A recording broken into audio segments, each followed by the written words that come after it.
welcome to the program. And Rick, how you doing? I'm doing good.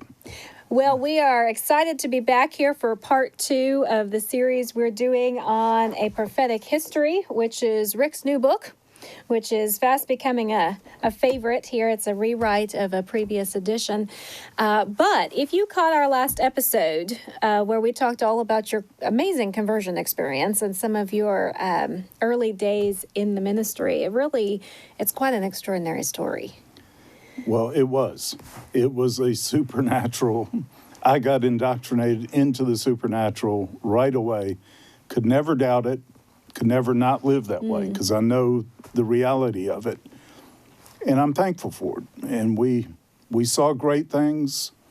We did some dumb things too, We bit off a lot more than we could chew many times.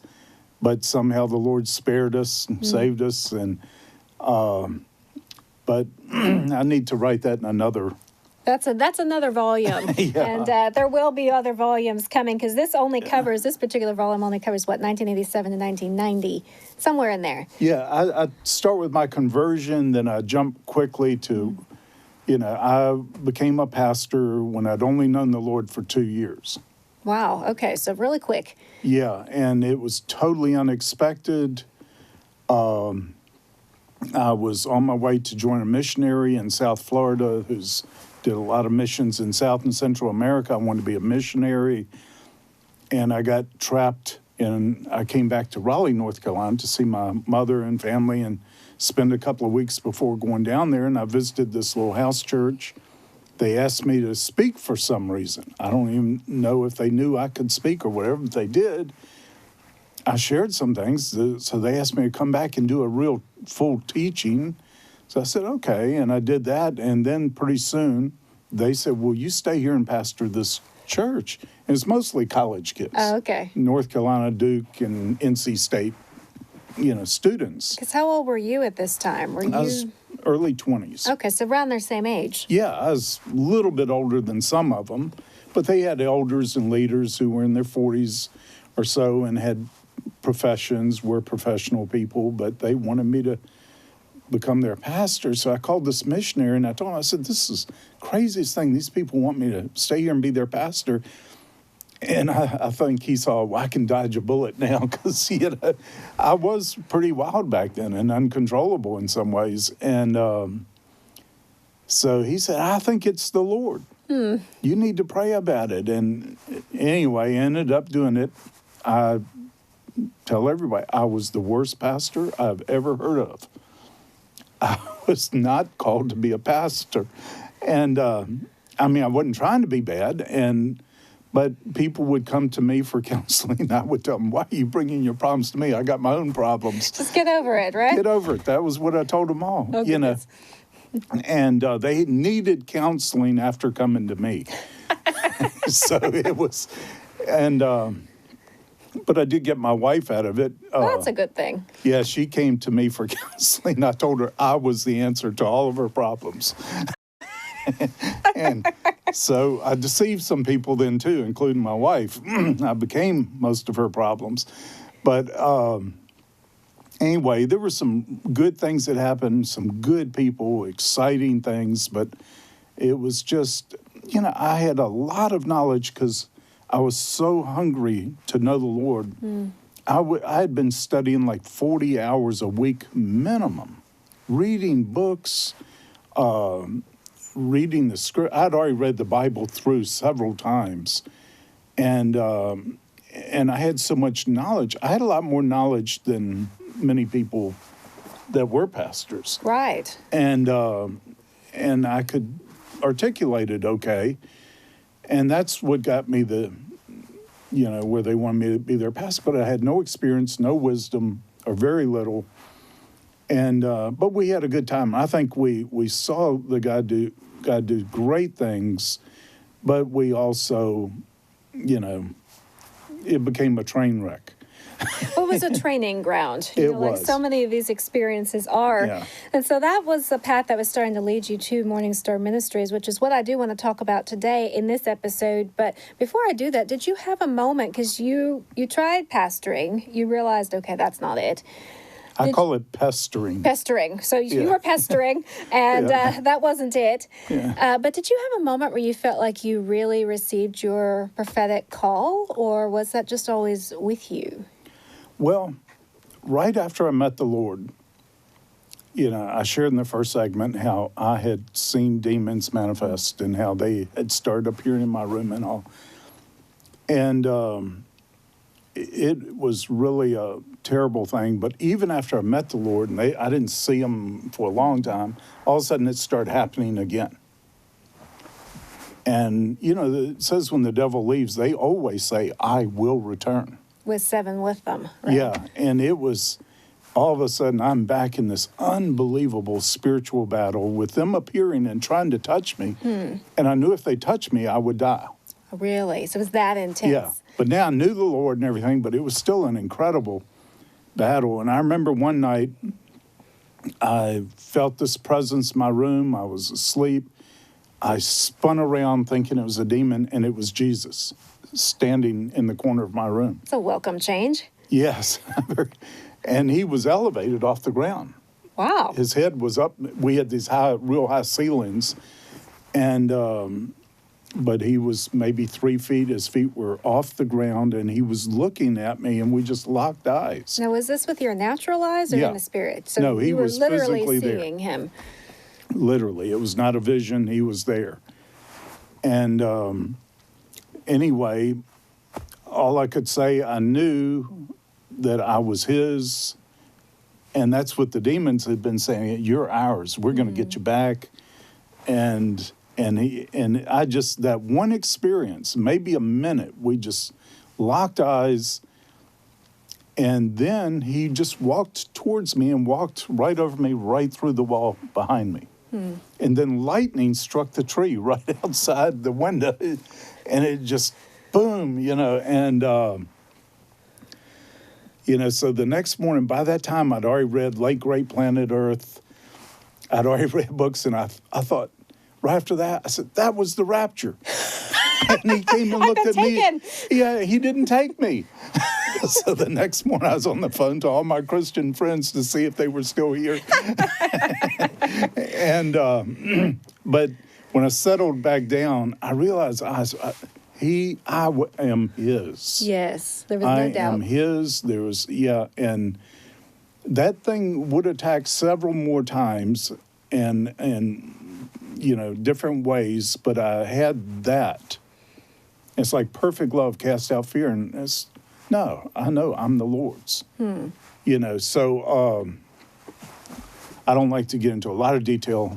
Sure. Because I don't want people to explore in that area. Don't go to seances. Right, don't go to absolutely anything. not. Ouija boards, nothing like that. Don't touch them. They are demonic. Sometimes you can get away with it. Most people probably do, but they can be inroads, demonic inroads. But at that time, and then everybody started calling me a prophet. I just barely knew the Lord. I only knew the Lord maybe 3 months or 4 months when I had that experience when he appeared to me. But I was having prophetic dreams. And I met this girl who had the most remarkable ministry of interpreting dreams and things. And, when I shared with her the night that the Lord stood in the corner, she just said right away, he was just showing you his love for you. No other deep meaning. He just wanted you to know you were his. That was it. He was there. And that was, the simplicity of that was more powerful than any message. But in some of the dreams, it was revealing a calling and a ministry. And so I started realizing it, but I didn't even know what a prophet was. I didn't know, I'm just learning this stuff. I read through the scriptures and I could see them in scripture, but, But then you didn't have the understanding. Yeah, I'm just getting into all this. So, but I wasn't a pastor. I know that. And but I was an evangelist. I love leading people to the Lord. We saw miracles, we saw healings, we saw deliverances, and then we had the prophetic was flowing through a number of people. And I think we were growing in some authority there and the things that the Lord would show us. And but I just, at that time, I'd say through the first 5 to 7 years, I was in ministry after 2 years, full time, doing it all the time. But my goal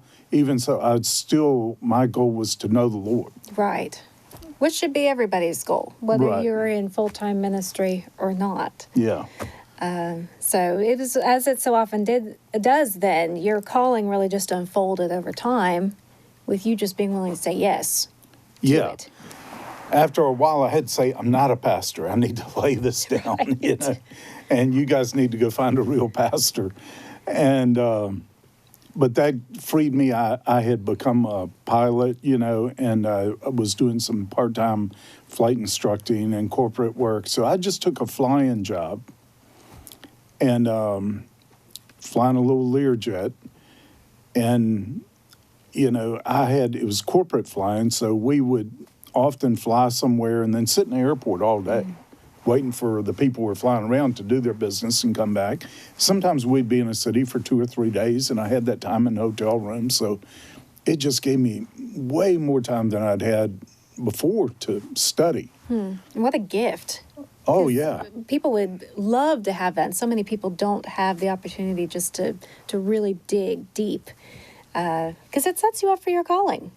Yeah, it was, I always feel like the Lord lets me do it for people who can't do it. Where I can spend sometimes years studying something, condense it in something they can read in a few hours. Right. And so that's part of my goal in doing the writing. But I went on, then started, that the owner of that plane sold his plane. And then a friend of mine who was a surgeon, I told him I was going to move back to Carolina, and I felt like it's time for me to get re-engaged. And I didn't know how I was going to minister, but I felt it. And then I had this experience. This was 1982, where the Lord showed me that some of the things I was to do, and then he started showing me that some of his greatest leaders in the last days were going to come from professional sports. And you've said that on and off over the years, too. I've heard you say that. But you got that way back then. 1982. And he said sports was their seminary, and they're teaching important things in their seminary we don't teach in ours. Main thing being teamwork. Right. How to hear instructions, follow instructions, a lot of basic things like that. And it later, of course, I did have, a period of time when I spent a lot of time with professional athletes and entertainers and all, and still do occasionally. But anyway, I was about to jump back in the ministry somehow, not as a pastor, and I got persuaded to start a business instead. And I still felt unprepared for the ministry. I still need much more, experience, training, knowledge. So anyway, I went that direction. The business exploded. And I started out as a single pilot. My friend bought an airplane for me to use. Single pilot, one airplane, air charter service. Okay. And quickly it became, according to the FAA, one of the busiest in the country. So you had this big success, which a lot of people would take as, God's blessing on something. But as we're going to see in the next segment, there is some tension there. There was. So, and we will be right back. Yeah.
There are countless unsung heroes. Women who have been on their knees, worn out carpets, praying for generations.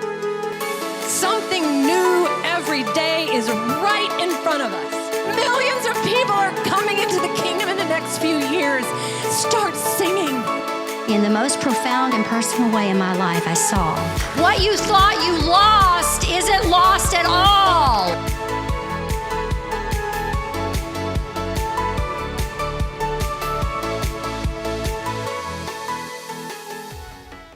Well, welcome back. And so, Rick, in the first segment, we were talking about, how your call has been unfolding, your prophetic call. You realize you're not a pastor, but you have this prophetic gifting and you're evangelist and you're just on fire for God. And so you have this air charter service, which had blown up. How did you get from that to founding MorningStar Ministries? Well, the air charter service blew up in a good way. It wasn't exploded by a bomb. Right. When I say blown up, it's like success, which a lot of people would say, okay, that's God's blessing, that's God's hand. I need to be, cultivating that. I actually was not in God's will. He had, in 1982, which is when he started showing me about the Prophetic Community and Teaching Center. Okay. But I immediately jumped in and said, well, I can make so much money doing this business. I'll never have to take up an offering. I'll be able to pay for it myself. And that was my vision. I bought some land. I thought this is going to be the perfect place for it. I bought, equipment where I could start shaping the land. And the business was doing real well. I would make more money in some months than I ever thought I'd make, sometimes in a lifetime. I was just doing extremely well. And, but really busy. And getting emptier and emptier. And then finally one day, I used to do a lot of hunting, and mostly because I could sit in the woods for hours at a time. It's quiet. Get away, no phones. We didn't have cell phones back then. And one time I had an encounter with the Lord, and he rebuked me for my arrogance. He said, me wanting to pay for the ministry, that was an insult to God. It's like, you don't think I can take care of my own? Wow. Okay. Well, that's an eye-opening statement right there. Yeah. And I just felt stupid, arrogant, everything. And he just said, you've got to return and to the ministry. And I'd written a book.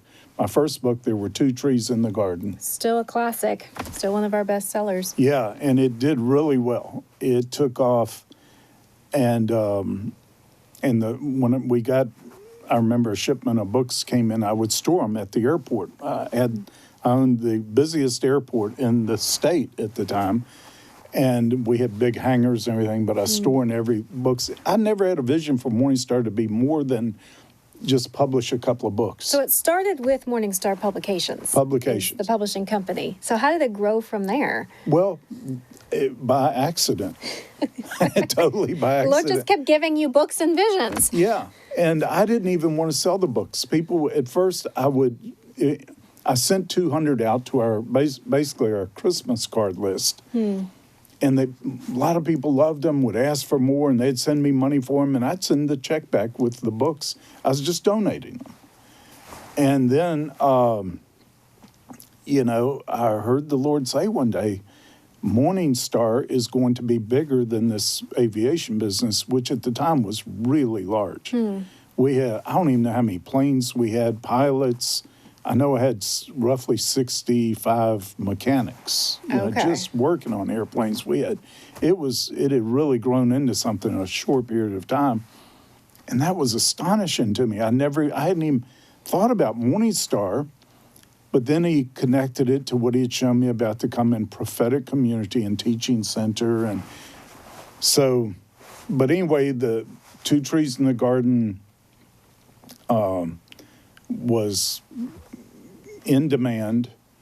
And then I had two people come to me from different parts of the country who I knew did not know each other, and both of them had the same word for me, that if I did not return to the ministry at that time, the Lord was going to give my commission to someone else. And that's a weighty word right Yeah, there. and I didn't even know what my commission was, but I said, I am not going to lose my commission in God. I shut the business down. I actually gave it over to a major corporation to manage for me. They mismanaged it really bad, really fast, and actually killed it really quick. But I didn't care. I lost everything. We lost everything, lost a fortune, and I hadn't felt better in years. You were free. I was free. I knew the Lord called me to do it, and I was excited. I didn't know what MorningStar was going to be, but he'd said it's going to be bigger. And I had this vision of the teaching center and prophetic community. He said until the prophets and teachers learn to worship him together, he could not release true apostolic authority again. So would you say that was the original mandate for MorningStar? Obviously, still is, but the original one, because MorningStar does so many different things. We're schools, churches, we have education mantles, all of that. What would you say are the primary callings? Yeah, that's the foundational calling. And I think we see that starting to emerge here. In the training and the equipping aspect. Yeah, you see prophetic people gathering with different gifts, and there's starting to be a prophetic fellowship. But it's got to be the teachers. And I remember, I just saw this recently in those history books by Jeff Oliver that everybody's reading, that Smith Wigglesworth had actually prophesied the coming of the healing revival, basically the Jesus movement, the charismatic renewal, all that.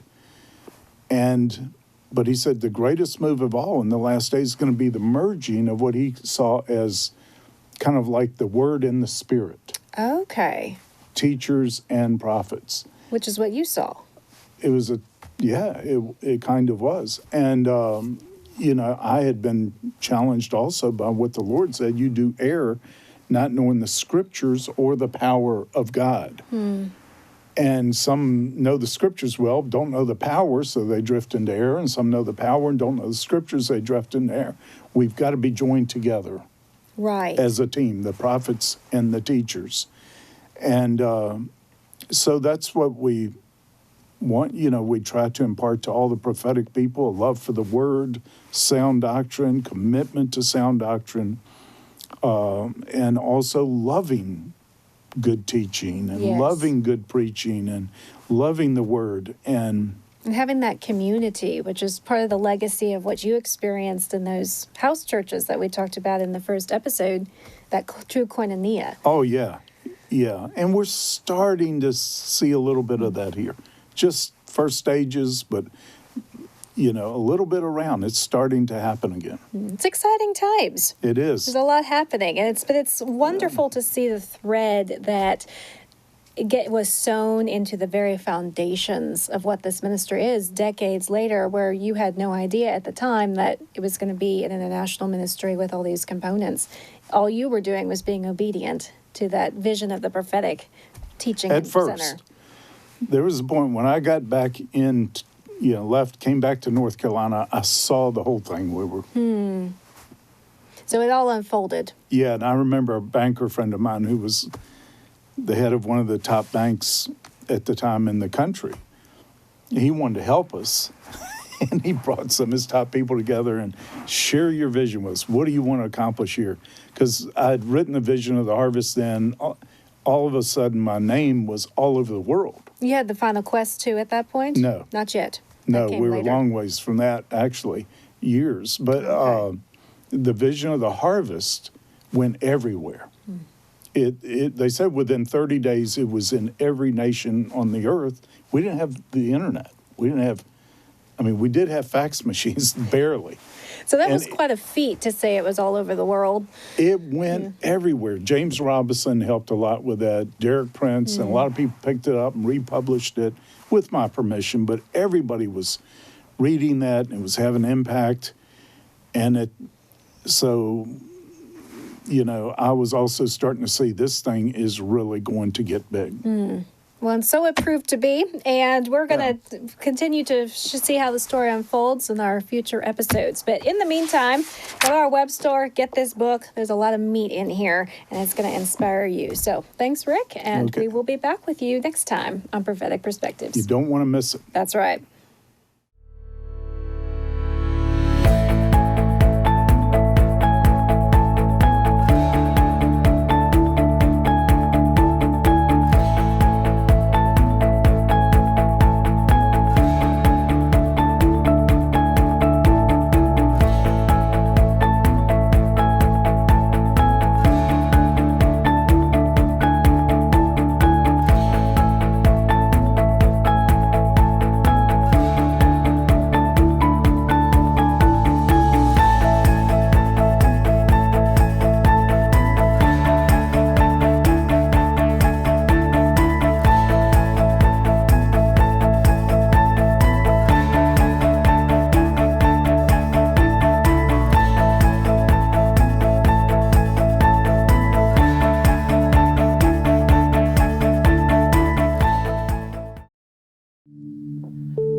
What happens when God fires you? What happens when you're the disciple in the boat and the wind is blowing and the waves are crashing and you feel like you're gonna die and life is caving in on you and Jesus is sleeping? And you finally get the nerves to wake him up and all he does is rebuke you. What do? Man, that confused me. But see, if Jesus responds to the waves and the wind the way we do, then that puts him on our level. And if we put God on our level, then he's limited. But God is not limited. Who is he that even the waves and the winds listen to his voice? Who is this God that is not confined to time? He is not confined to space. He's in yesterday, today, and tomorrow. That means if you were wounded 20 years ago, he can reach back 20 years back and touch that little boy or that little girl that was abused. He can heal that broken heart. He's not confined to our bitterness. He's actually released in the brokenness.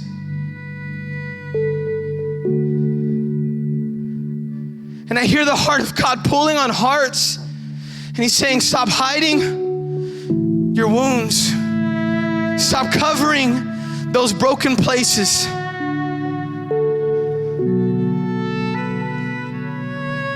And he's just saying,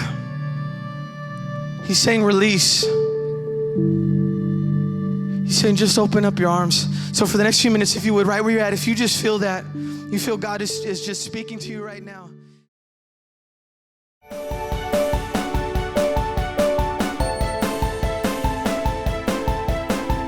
On TV, online, on the go, and on your iPad. Tune into Prophetic Perspectives with Rick Joyner, always available on MorningStarTV.com.